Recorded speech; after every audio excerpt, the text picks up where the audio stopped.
بسم الله الرحمن الرحیم. السلام علیکم ورحمت الله وبرکاته.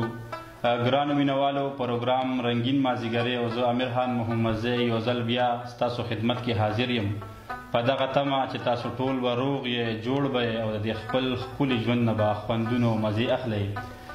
مینوالو، په ننني پروګرام کې موږ سره زموږ د دې تنګي سیمې سره تعلق لرونکي یو ډېر دروند خوږ شخصیت جناب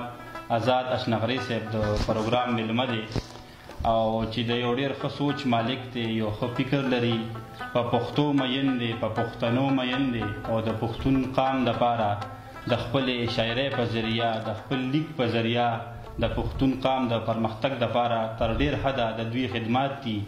او لګیا دي، خپلې هلې ځلې کوي. نو آزاد صاحب پروګرام کې درته هرکلی وایم، ستړي مشي، په خیر راغلی. ډېره مننه ډاکټر امیر خان چې تاسو د رنځور انسانیت خدمت د هومیوپیتھک ډاکټرۍ په ذریعه هم کوئ او د شاعرانو یا د لیکوالانو اواز هم خپلو مینوالو ته رسوئ. نو دا ډېره زه ستاسو ستاینه لومړي کوم، تشکر کوم چې ما ناچیسته هم تاسو دونه وخت راکړو او دلته کې تشریف مو راوړو او ما ته مو په خپله سټوډیو کې د راتلو اعزاز راوبخلو. نو زه ستاسو ډېر تشکر کوم. مننه جي. آزاد صاحب دا راته ووایه چې ژوند مو څنګه روان دی؟ جن الحمدللہ بس صبح ہوتی ہے، شام ہوتی ہے، زندگی یوں تمام ہوتی ہے.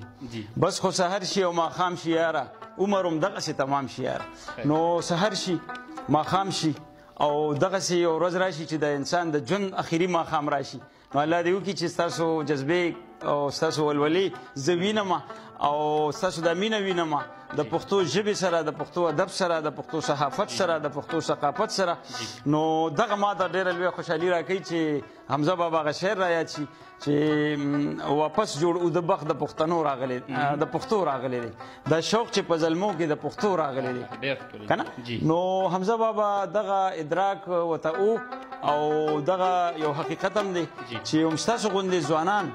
د ولولو نه ډک هغوی د ژبه د لیکوالان ځان سره راخلي او خپل آډینس ته، خپل کتونکو ته ښایي. دا ډېره لویه جذبه ده او دا زموږ فکر رسول، زموږ شعر رسول، زموږ خبره رسول، دا به ذات خود یو خپله یو خدمت دی. آزاد صاحب دا راته ووایه چې د پښتو شاعرۍ آغاز تاسو کله کړی او څنګه هم کړی جي؟ شاعرۍ آغاز زه خو لکه خپله ځاني داسې زه به ووایم چې شوق مې ومو او بیا ما محسوس کړه چې یو ما کې دننه یو شاعر شته او مطالعه مې وکړه، ماحول هم راته میلو. نو د دې ټولو خبرو لازمي اثر به دا کېده چې ما نه به دا نن چې کوم شی جوړ شوی دی دا به نه جوړېده. او اوس هم چې دی نو لکه زه زده کړه کوم، د زده کړې په حالت کې چې زه د خپلو مشرانو نه، استادانو نه زده کړه وکړم. خو زه د ستاسو پروګرام توسط سره د خبرې اعتراف ضروري ګڼم چې زما په ادبي تربیت کې یا د لیک حوالې سره په دې میدان کې زما تره کاکاجي فضل غني غني صاحب چې هغه په 2008 کې د اسفندیار ولی خان په اجره کې په خودکش دماکه کې شهید شوی، هغه موږ نه جدا شوی دی. نو هغه یو ادیب و، یو ښه شاعر و، یو ښه محقق و، یو ښه کالمنګار و. هغه ما سره په کور کې و، د هغه رسالې، د هغه کتابونه، د هغې سره چې د کومو شخصیاتو ادبي ملاپ و یا میلان و یا تعلق و، نو هغې ما ته یو فایده دا راکړه چې ما هغه خلک، لوی لوی خلک ما د نږدې نه ولیدل. لکه په هغې کې چې دی نو غني خان بابا الله دې درجات بلند کړي، او په هغې کې قلندر صاحب، په هغې کې ایوب صابر صاحب، داسې یو ډېر لوی فهرست که زه تاسو ته ووایم نو ډېر وخت به والي. نو هغه خلک ما د نږدې نه، قیوم مروت صاحب، سید رهبر صاحب، داسې عدنان بخاري صاحب، ډېر زیات لیکوالان، شاعران، پوهان هغه ما ولیدل، د هغې لیکونه مې ولوستل او د هغې په ما باندې دا یو لازمي اثر و چې ما هم لاس پورې کړو او څه لیکل مې شروع کړه، شاعري، نثر، نظم، تکل، انشائیات، څه اخوا دېخوا. نو هغه په مجلو کې چاپ شوي هم دي، څه په اخبارونو کې چاپ شوي دي، څه ما الحمدلله یو 13 کتابونه هم زما چاپ دي، راغلي دي، میدان منظریان ته راغلي دي. نو وخت په وخت او نو انشاءالله چې دا تاسو سره به یو او بس تاسو تپوس کوئ موږ به درله جواب درکړو. پروګرام خو به مخکې وځو، نورې پوښتنې به هم تاسو نه کوو، بس شروع کې راسره ځي یو کلام شریک کړي، ډېره ښه به وي. شاعري ضروري ده که نو بس دا خو نوی کلام مې لیکلی دی او د کلام نه مخکې به زه یو څو شعر ووایم چې دې توره تیاره کې د رڼا څه پته نه لګي، دې توره تیاره کې د رڼا څه پته نه لګي، وخاندي که یار نو د خندا څه پته نه لګي او داسې سوځېدلي یو د یار په ستمونو چې داسې سوځېدلي یو د یار په ستمونو چې اوس یې د وفا او د جفا څه پته نه لګي او څه که دنیاګۍ راله د صبر حد تمام کړلو څه که دنیاګۍ راله د صبر حد تمام کړلو روانه به دنیا شي د دنیا څه پته نه لګي او مننه جي او دا په پښتنو جونو څه وشو چې سرتورې شوې دا په پښتنو جونو څه وشو چې سرتورې شوې نور پکې پښتو او د حیا څه پته نه لګي او دا وبا پردې تهذیب کاله ته مراغلې دی دا وبا پردې تهذیب کاله ته مراغلې دی لګي به هر چا ته د وبا څه پته نه لګي او ای آزاده نن دې قام ته سپینې سپینې ووایه ای آزاده نن دې قام ته سپینې سپینې ووایه لاړې که بیا قبر لا نو ستا څه پته نه لګي مننه جي دا د غزل یو څو شعر دي چې دا طوفان دی دا طوفان دی زلزله ده که قیامت دی دا طوفان دی زلزله ده که قیامت دی چې د هر بنده په خوله کې شکایت دی دا طوفان دی زلزله ده که قیامت دی چې د هر بنده په خوله کې شکایت دی او هغه خلک چې کرلی یې نفرت دی هغه خلک چې کرلی یې نفرت دی کر د ګلو ورته کړمه دا مې نیت دی هغه خلک چې کرلی یې نفرت دی کر د ګلو ورته کړمه دا مې نیت دی او د یو داسې پنجور سره اړم یم د یو داسې پنجور سره اړم یم چې په هر یوه ساه کې یې وحشت دی مننه جي د یو داسې پنجور سره اړم یم چې په هر یوه ساه کې یې وحشت دی او ډېره مننه جي او دا مې سوچ دغه مې فکر دی روان یم دا مې سوچ دغه مې فکر دی روان یم داسې نه چې بس وهلې مې پرلت دی او ستا په ظلم به تر څو داسې خاموش یم ستا په ظلم به تر څو داسې خاموش یم قلاریږم نه اوس کړی مې جرت دی او مننه جي چې یو قلم را سره لاس کې نور څه نشته یو قلم را سره لاس کې نور څه نشته بس په دغه یم ډاډه دا مې دولت ډېره مننه جي ډېره مننه آزاد صاحب ډېره خوندوره شاعري تاسو مونږ ته وړاندې کړه دا راته ووایه جي د خپل تعلیم باره کې را سره هم خپلې لکه خبرې شریکې کړې جي تعلیم خو ما گورنمنٹ های سکول تنگی نمبر 1 نه ما میټرک وکړو لسم جماعت نه پس بیا موږ شکر خپل کلي کې کالج وو نو 12 هم د هغې نه پاس کړو هیومینټي ګروپ و زما آرټس او بیا د هغې نه پس چې دی نو په ګریجویشن مې هم تنګي ډګري کالج نه وکړو بیا د هغې نه بعد چې دی نو لاړو پېښور یونیورسټۍ نه ایم اے وشوه پښتو ادبیاتو کې زما د ماشوموالي خواهش و چې زه به پښتو ایم اے کوم او دې کې به مخکې زده کړې کوم نو هغه ایم اے پښتو ادبیات شوق مې خدای پوره کړ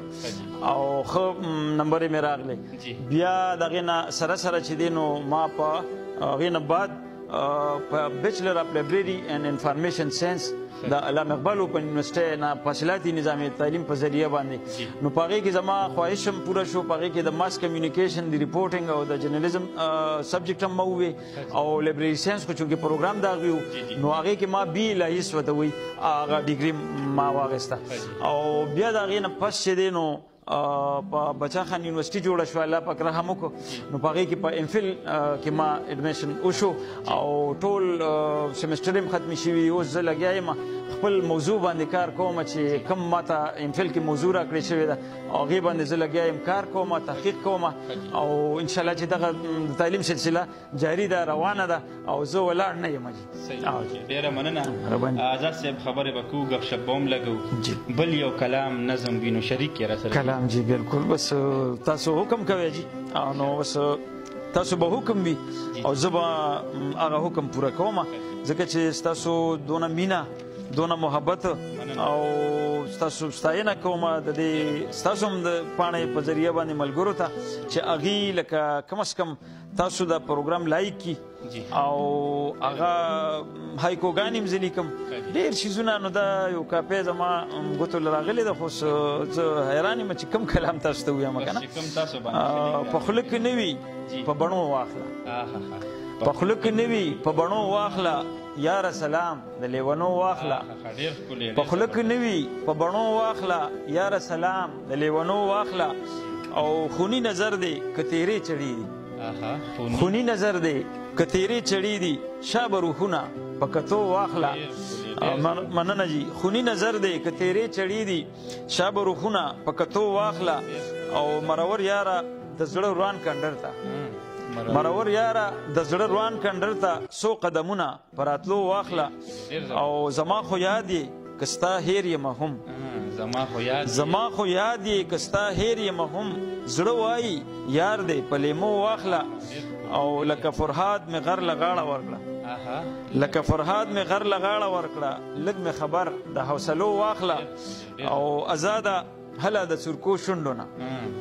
ازاده هله د سرکو شونډو نه زر زر یو جام پر پیدو واخله مننه جی بس تاسو زلمی نو ما چې سپرلیم دی او تاسو ته رنگین کلام ویم ورنه زه چې دی نو خپله لکه هغه شعرونه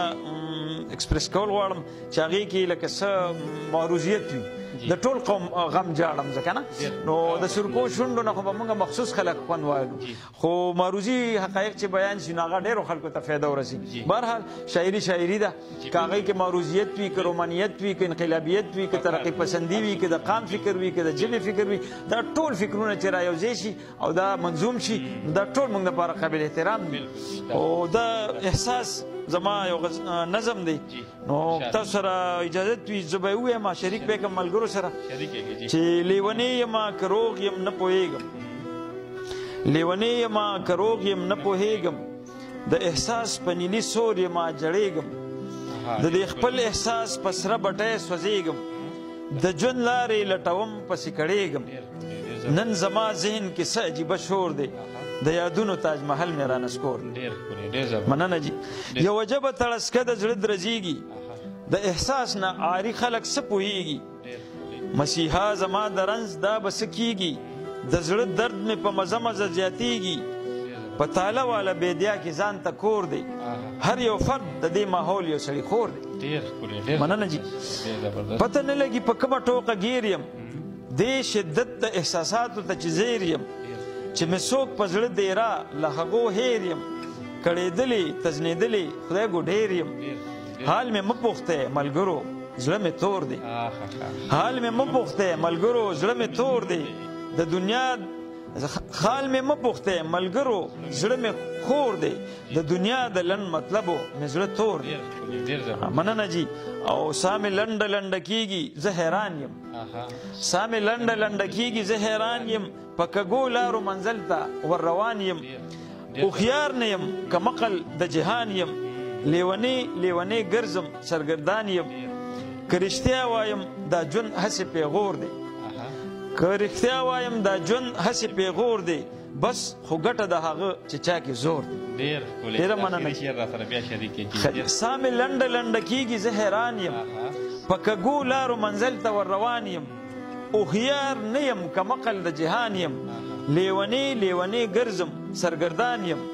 که رښتیا وایم دا ژوند هسې پیغور دی بس خو ګټه د هغه چې چا کې زور دی ډېره مننه ډېره مننه ډېره مننه آزاد صاحب ډېر خوندور کلام تاسو موږ روان دی که امید ساتم چې د مینوالو به هم خوښ شي آزاد صاحب تاسو شروع کیوي چې ماشاءالله زما 13 کتابونه منظریان ته راغلي دي په هغه کتابونو کې داسې یو کتاب راته یاد کړي چې دغه ستاسو ډېر خوښ وي او زمونږ د عام ولس هم خوښ کړي وي ډېر ډېره مننه دا تاسو زما د چاپ کتابونو آثارو په حواله باندې سوال وکړو ډېره مننه جی داسې کار دی چې د یو سړي فرض کا لږ بچي وي یا ته بچي وي یا هر څونه بچي وي نو که ته هغه نه تپوس وکړې چې ستا په بچو کې تا ته کم یو زیات ګران دی، نو زما په خیال د هغه دپاره به دا جواب ورکول ګران شي چې زه دې په 10 بچو کې اوس دې ته کم یو بچی یاد کړم چې دا ما ته ډېر ګران دی. خو په دغه 13 تالیفاتو تصنیفاتو کې چې هغې کې 2 د اردو دي، یو لومبې په اردو کې ما په 2004 کې چراغ جلتا رهیگا جی، او دا زما په اردو کې کتاب دی، 400 صفحې دی، اوس لکه نشته په مارکیټ کې، چلته خال خال به ملاویږي. او بیا دویم په اردو کې چې ما لیکلی دی نو هغه طلوع سحر، نو دا چراغ جلتا رهیگا او طلوع سحر نه علاوه چې څونه تالیفات یا تصنیفات زما دي هغه په پښتو کې دي او زیاتر په نثر کې دي. نو د شاعرۍ کتاب زما کمپوزینګ شوی دی، منزل په نوم باندې، هغه لکه زه به دا ووایم چې نه دی چاپ، خو زما کلامونه وخت په وخت په رسالو کې په اخبارونو کې چاپ شوي دي. او د هغې نه زیات شوق ما د نثر ساتلی دی چې زما نثر لیکونه یا د نثر کتابونه راشي، زما نثر ډېر زیات خوښ دی. او د شاعري خو د خپل دغه بوج کمولو دپاره کوو، او نثر چې دی د یو ضرورت تر مخه کوو. چې لکه اوس په غني خان باندې سیمینار را روان دی، نو هغې وی چېرې غني خان لکه د ډېرو زما د مینې او د خوښې محبوب شاعر مې دی غني خان بابا، او ما ته دا اعزاز حاصل دی چې ما د هغې د ژوند اخري ارمان چې یاره زما د کتاب چاپ شي، زما د ډایرو نه زما د پرسنل چې د هغې کوم او سامان هغې سره لکه کم ډایرۍ وي کم رجسټرې وي، نو هغې ټولو ته زه کېناستم، هغه ما کیلیګرافي کې د هغه ایډیټینګ ما وکړو، او هغه په 1995 کې هغه چاپ شو، په 96 کې بیا بابا وفات شو. نو دغه زه ماته یو خوشحالي راکوي چې ما د غني خان بابا اخري خواهش چې هغه وخت کې به هغې ډېره زیاته تادي کوله چې یاره دا کتاب به کله راځي، دا خو زه روان یم مړ کېږم، بیا چې زه مړ شم بیا پې څه فایده شوه بیا. نو ما به ورله تسلي ورکوله چې نه انشاءالله تاسو به یې که خیر یو بس انشاءالله کار روان دی. نو هغه فرنټیر پوسټ پبلیکیشن کې زه غني خان نوکر کړی وم، سب ایډیټر وم، او سره مې دا یو پارټ ټایم د غني بابا دا کتاب هم وکړو. نو دغه کتاب هم ما کړی دی، او بیا د هغې نه نور نقلونه ووتل، ډېر چاپ شو، د غني لټون ډېر عام شو. نو ما تاسو ته دا خبره کوله چې هغې ما له دا موضوع راکړې چې د غني خان هغه شاعري راواخله او په هغې باندې څه ولیکه چې هغه د طنز و مزاح سره تعلق ساتي. نو د غني خان د شاعرۍ یو غالبه حصه چې کومه ده نو هغه هم د طنز و مزاح، دغه په مزاح کې په طنز کې د مچ میږي کارغه اوښ، او مطلب دا چې دغه په یو فیبل انداز کې د انسانانو هغه خویونه، د هغې هغه اخلاقیات، د هغې هغه معاشرت، د هغې هغه هر څه پیش کوي. نو دا یو ډېره خوندوره شاعري، نو زه په دغې باندې لګیم، انشاءالله کار هم کوم، او بیا که انشاءالله د کتاب مواد شو نو کتاب به یې کوم او کتاب به چاپ کوم انشاءالله. آزاد صاحب دا راته ووایه چې په شوغرا کې تاسو د کوم یو شاعر نه ډېر متاثره یې؟ بس ما خو تاسو ته جي عرض وکړه چې په شعرای کرام کې ټول زموږ د سر ګلونه دي، او د ټولو د کتابونو په لوستو موږ ته زده کړه راغلې ده، ټول محترم دي، ټول قابل احترام دي. خو زما زیات اټیچمنټ چې کوم دی هغه روحاني، یا به دغه وجې چې د هغې کتاب ټول زما د ګوتو د ذهن نه وتلی دی، او د هغې بیل بیل کرښې ته زه رسېدلی یم. نو زه به دا ووایم چې غني خان یو ډېر لوی شاعر دی، او د ډېرو خلکو غوندې زما هم د خوښې شاعر دی. ګورم یې، لولم یې، اورم یې، او ډېر زیات مې خوښ دی، او ټول مې خوښ دي، ځکه چې د حمزه بابا یو شعر دی چې حمزه د ښکلي یار به درته څه صفت بیان کړم، حمزه د ښکلي یار به درته څه صفت بیان کړم، خو ګوړه چې د هرې ډډې اوسه کې خوږه وي. نو موږ د پښتو شاعران کې دا تخصیص نشو کولی، که هغه د دې دور شاعر دی که وفات شوی دی، هغه ټول محترم دي، د هغې ټول لوستل پکار دي، د هغې نه زده کړه پکار ده، د هغې د شعر هغه جوړو ته ورکوزېدل پکار دي، او د هغې نه څه اخذ پکار دی. او جي نو بس دغه زما خبره ده جي په دې ستاسو سوال په حوالې سره. ډېره مننه آزاد صاحب، یو کلام را سره شریک کړي، ډېره ښه به وي. ښه جي، زه ستاسو د چسپۍ ته ګورم، نو ما مخې ته د هایکوګانې رالي. او جي نو دا د ډېرې زمانې زه ورته هایکوګانې وایم، مګر چې د هیئت په لحاظ اوس خلک چې دی نو په مخصوص دغه پورې نښتي. غني خان د دې شي ډېر خلاف و، هغه به وایي چې په یو شي کې، په یو پنفاره کې، په یو کلام کې د ټولو نه اهم شی چې دی نو هغه مقصدیت دی. که څه پیغام پکې وي نو دا به یو ښه خبره وي که نه، یو ښه صورت حال وي. نو زه به ما خو بل خلک به وجوړوم، خو نه د هایکوګانې به ورته ووایي که ستاسو خوښې ځي. نو زما ملګرو یو خبره کوم، واده د ژوند یو ضرورت دی ګورې بغیر د دې نه وي بنده نیمګړی ډېر زبردست مننه جی ډېر زبردست ما ویل واه څه د وصال ورځې دي ما ویل واه څه د وصال ورځې دي هغې ویل سبا به پلار کرې ځم ما وی زه اوس دې په ټوپک وویشتم مننه جی مننه جی او ما ویل زه خو یو ازاد مارغه یم هغې وی زه به دې پنجره کې بند کړم ما ویل دا دومره اسانه نه ده او زه ورته وایم دویم واده